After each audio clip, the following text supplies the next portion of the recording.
Wind pushes through a stand of cottonwoods along a muddy creek, and the branches answer with a hush that feels like warning. You can be far from any fossil bed and still get it, that sense that something once walked here that would have silenced every other sound. Terror is a feeling, but in paleontology, it can be tested against evidence. What makes a land animal terrifying is not only size, or teeth, or speed. It is the combination of power, tools, senses, and intent that gives you no good option. You cannot hide because it can smell you. You cannot outweight it because it patrols the same paths day after day. You cannot fight it because its mouth is a wrecking bar wrapped in meat. You cannot outrun it if it decides to close the gap. The fossil record preserves bones and tracks and even stomach contents and dung, and with those clues we can assemble a creature that answers to the word terrifying without hyperbole. Begin with a jaw that can turn living bone into splinters. Most predators carve. Cats have slicing carnassials and canines made for puncture. Wolves shear and then crack. Many dinosaur carnivores had thin-bladed teeth, perfect for cutting flesh, but prone to chipping if driven through thick shafts. The skull that rewrites the rules is short-faced, deep, and braced like a truss. Its teeth are not knives. They are tall, oval in cross-section, and reinforced with wrinkled enamel that resists fracture. The bite marks it leaves on the world are not gentle signatures. They are semicircular gouges in limb bones of animals that were themselves the size of buses. People in the field know them on sight. You turn a weathered tibia, and there they are, pits spaced like the teeth of a railroad wrench, and sometimes the gouge cuts clean through to the marrow cavity. Prey bones with that kind of damage come from river bars and floodplains laid down in the last act of the Cretaceous, and the same damage appears even on fossils of the same species as the biter, evidence that fear reached into its own kind when disputes grew hot. When you build a model of the skull and run forces through it, the numbers are not abstract. They are enough to break bone while the teeth still have purchase. No cat that ever lived could do it. No other terrestrial hunter matches the combination of leverage and tooth architecture. You do not argue long about being bitten by that mouth. You disappear inside it. Power without information is clumsy, and clumsy predators starve. This animal did not move through its world blind. The interior walls of its skull are checkered with the outlines of enormous olfactory bulbs. If you hold a cast of the brain cavity in your hands, it is like gripping a gourd that widens toward the front. The nerves that led from nose to brain were thick cables. Air passed through the sinuses where baffles and shelves sampled it for scent in a labyrinth. You do not need metaphors. The hardware shows you the software. Smell was not a casual sense. It was primary. When you face a hunter that can read the night by its nose, wind becomes your only ally, and even that fails when its patience is deeper than yours. Add to the nose a forward-facing set of eyes that yield overlapping fields of view. The bones around the orbits flare to keep muscle out of the way, and the angle of the face puts both pupils on the same target. Binocular vision buys depth and timing. It settles the exact moment to strike, the instant to close the jaws, so the grip lands where bone lies close to the surface. Behind those eyes, the inner ear held a set of semicircular canals tuned for head stability, so that when the skull swung like a hammer, the gaze held the target like a nail. Legs tell their own story. Terrifying can be slow if the trap is sure, but the animal that owns a landscape does not shuffle. It moves with purpose and with economy. In the sediments of ancient floodplains, parallel trackways show a gait that is narrow like a tightrope walker's line rather than wide like a waddler's. The feet fall close to the midline. The tail counters the mass of the skull and holds the body in balance like a yardarm. The hip is a column and the femur thick. The lower leg is not a sprinter's blade in proportion, but the stride is long enough, and the muscle attachments are bold enough to churn ground at a speed that would break pursuit for anything smaller. How fast is an argument because the distances are deep and the animal did not run for our cameras, yet even conservative reconstructions leave no comfort. A steady ground-eating pace makes you tired even before the sprint begins. In mud and sand, the toes splay and flex, the claws dig in and release, and the steps write power in crescents of pushed sediment. Healed rib fractures and repaired tail bites on prey bones suggest the chases were messy and violent.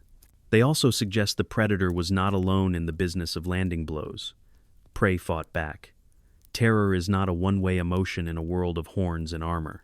The difference is that the predator carried its weapons in the place where it could drive them home with every step, and every step brought that place closer. The ecology that fed this mouth and these legs was not a park-like fable. It was a productive, wet landscape in the late Cretaceous of western North America, a patchwork of channels and levees, of backwaters with turtle trails and garfish, of flowering trees along high ground, and ferns in the shade. Herds of horned and duck-billed dinosaurs moved through it like weather. They left the ground hammered flat where they traveled. Their bones settled into the river bends when floodwater lifted carcasses, scoured banks, and then dropped weight where currents slowed. In that archive you can sort ages and sexes and reconstruct who died together. Sometimes it is a cluster of juveniles, likely swept away and trapped together. Sometimes it is a matriarch and half-grown kin. The predator's teeth and dung and occasional skeletons lie among them. A single coprolite the size of a loaf, now rock, still holds shards of bone so jagged you can cut your finger on them. That is not chicken soup. That is a gut run as a mill. The pattern tells you that the hunter ate where it killed, or where the river delivered the dead, and that what it ate was more than muscle. It chewed pieces from piles and swallowed them whole. Bone in, bone out, calcium conserved along a tyrant's path. There were others in that time and place with mouths full of blades. Some were long-snouted fish catchers that strayed onto land only rarely. Some were deep-chested allosaur relatives with arms made for grasping. Some were crocodiles that grew so large. The boundary between river and bank was their only law. They were all dangerous. None assembled as many ways to make you helpless as the animal that loved bone. Size matters because physics matters. A body mass measured in tons gives momentum that smaller animals cannot match. When that mass is carried high on legs rather than sprawled on a belly, the reach multiplies the threat. A head that rides as high as a second-story floor begins its strike with mechanical advantage before muscle even fires. The skull itself is a weapon, not just the mouth. The bones interlock in arches. They do not flex like a cat's muzzle. They transfer the load across a broad area. Imagine a sledgehammer head built of living scaffolding. Now hang from it a set of tools each as thick as a banana, edged in enamel that resists chips, and set the whole assembly on a neck where each vertebra carries long muscle levers.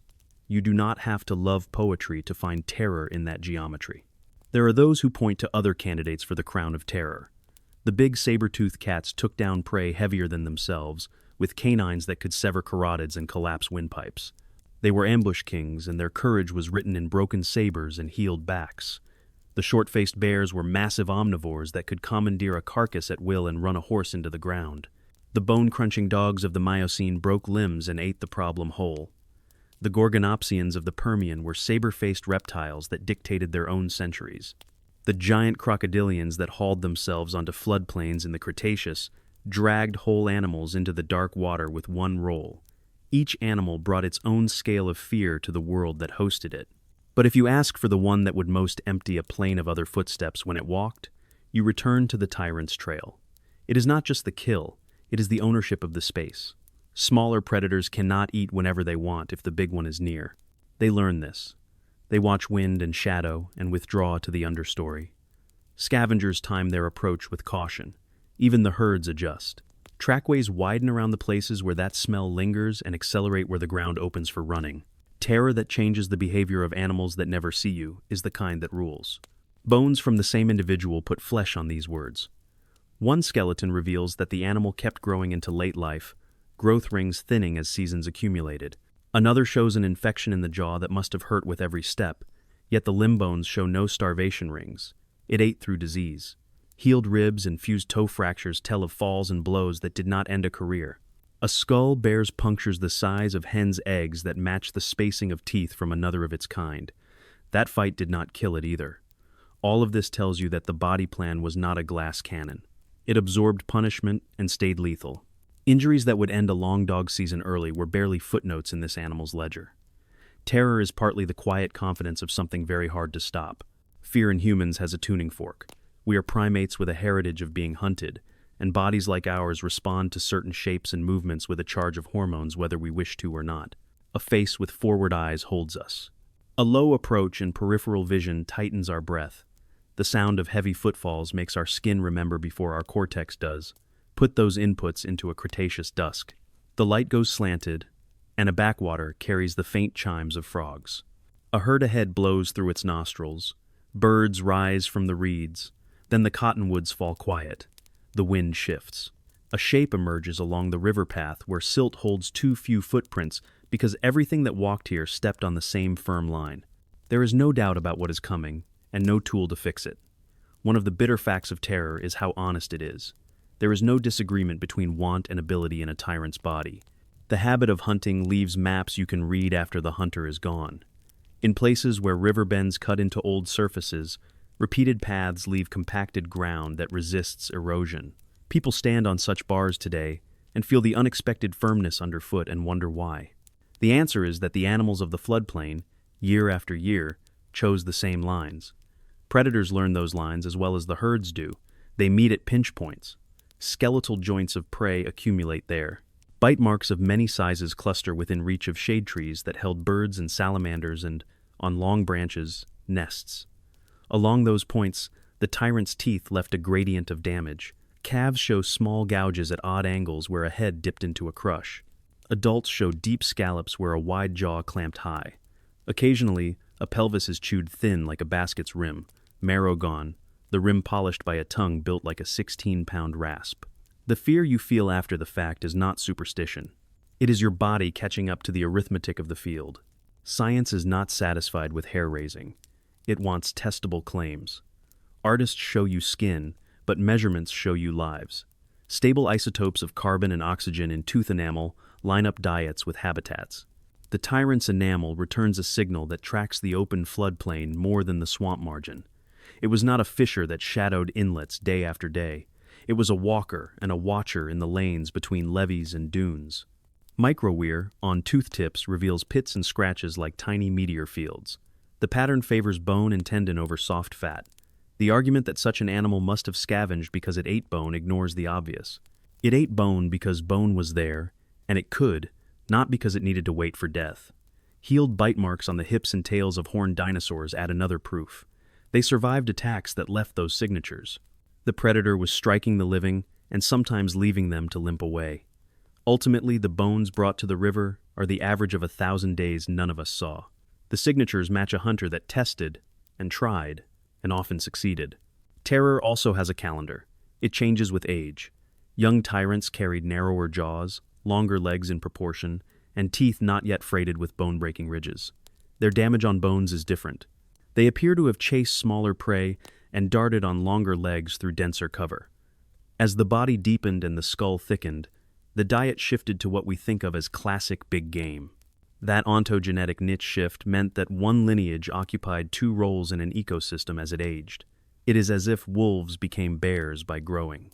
For the rest of the community, that meant pressure on many sizes of animal from the same family of hunters. Terror that arrives in waves across a lifespan is more than simple fright. It is a management plan delivered by evolution. It does not leave many gaps. Some will ask whether terror is only what threatens us. If we had stood in the late Cretaceous with our fragile ankles and our small tools, it would have been. But the terror other animals felt matters too.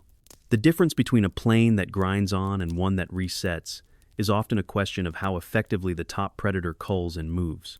The tyrant did this job with a completeness that unsettles because we know somewhere that we would have been among the culled, not the cullers.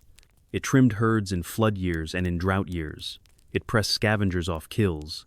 It kept mid-sized predators honest. It was not a mindless engine. It carried a brain and senses tuned to the same fine changes in wind and light that every hunter since has read. Its choices left signatures that look like patterns because they were, and the pattern is what terror looks like when you map it. In museums, you can stand under a reconstructed skeleton and feel your throat tighten because the mass hangs over you the way a ceiling hangs. The bones are white under clean light, but you can see the habits in them. The base of the skull drops low between the shoulders. The arms are small because the mouth solved problems the arms did not need to. The hips flare like anchors. The tail floats behind in a sweep that keeps the center of mass sensible. For a long time, artists put the body upright like a giant kangaroo because fear turns us into caricature. Now the mounts match the physics better, the head leads, the spine flows, the legs stand ready. That correction does not make the animal less frightening. It makes it more honest. Your eyes learn the line and your body understands it in the same way your body understands a fast car even when it is parked. In the end, the most terrifying creature that ever walked on land is the one that combined the most ways to remove hope. It was not terror because it was evil.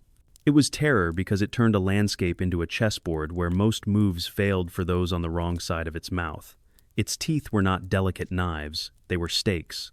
Its jaws were not clamps. They were presses. Its nose read distance as if the air were paper.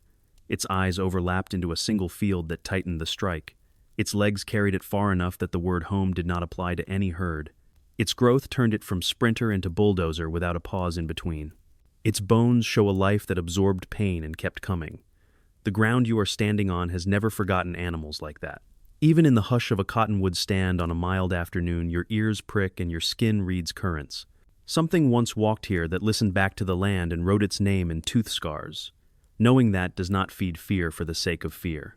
It honors the precision of a design that answered a hard question without mercy. We have made our own answer to that question, and it looks different. We carry tools, stories, and the ability to draw the outlines of worlds we never saw. In the story we tell, the tyrant's era ends in ash and darkness, and its line thins to nothing. Our line swells and learns to take a different place at the top. Our terror now often comes because we build forces we cannot easily stop. We are beginners at this scale, compared to a creature that required no city to dominate a plain. Perhaps that is part of why we keep returning to its bones. We want to remember that terror can be clean and physical, carried in ribs and teeth, bound to hunger and wind. We want to measure ourselves against something that did not know us, but would have ended us without malice if we had wandered into its shade. And if we are honest, part of us is relieved that it is gone because our days are already full.